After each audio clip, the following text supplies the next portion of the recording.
একটি বিশেষ ঘোষণা, আমার সমস্ত সম্মানীয় ছেচরা বন্ধু বান্ধব ও আমার কিছু ছেচরা আত্মীয় স্বজনদেরকে বিশেষভাবে জানানো যাইতেছে যে যারা নিজের বিপদের সময় আমার কাছ থেকে টাকা ধার নিয়েছেন এবং ধার নেওয়ার পর সেই টাকা ফেরত দেওয়া তো দূরের কথা, এখন আমাকেই চিনতে পারেন না, আমার সাথে দেখা করেন না, ফোন করলে ফোন ধরেন না, এমনকি কোনোদিন সামনাসামনি দেখা হলে আতঙ্কবাদীর মতো লুকিয়ে যান, তাদেরকে বলছি আমি আপনাদের সুব্যবহারে আমার ধৈর্যের বাঁধ হারিয়ে ফেলেছি।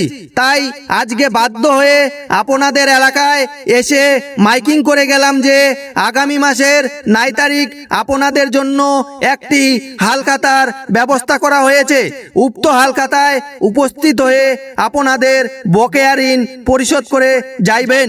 এই হালখাতায় যারা সম্পূর্ণ টাকা পরিশোধ করবেন তাদের জন্য রয়েছে বিদেশি আদর যত্ন, আর যারা 1 টাকাও পরিশোধ করিবেন না আমি তাদের জন্য কঠোর থেকে কঠোরতম ব্যবস্থা নিতে বাধ্য হব। দরকার পড়লে সুপ্রিম কোর্ট পর্যন্ত যাব, তবুও আপনাদেরকে আমার উপার্জন করা টাকা হজম করতে দিব না। তাই উক্ত হালখাতায় উপস্থিত হইয়া আপনাদের বকেয়া ঋণ পরিশোধ করিয়া ভদ্রতার পরিচয় দিয়া যাইবেন। স্থান ফাত্রাপাড়া বিচুদি বাগানের পাশস্থ ময়দানে। যোগাযোগ নাম্বার 112-224, বুঝলে বুঝ, না বুঝলে ছাড়। বিনীত বন্ধুকে টাকা ধার দিয়ে নিজে বোকাচোদা হয়ে যাওয়া এক করুণ যুবক। ধন্যবাদ।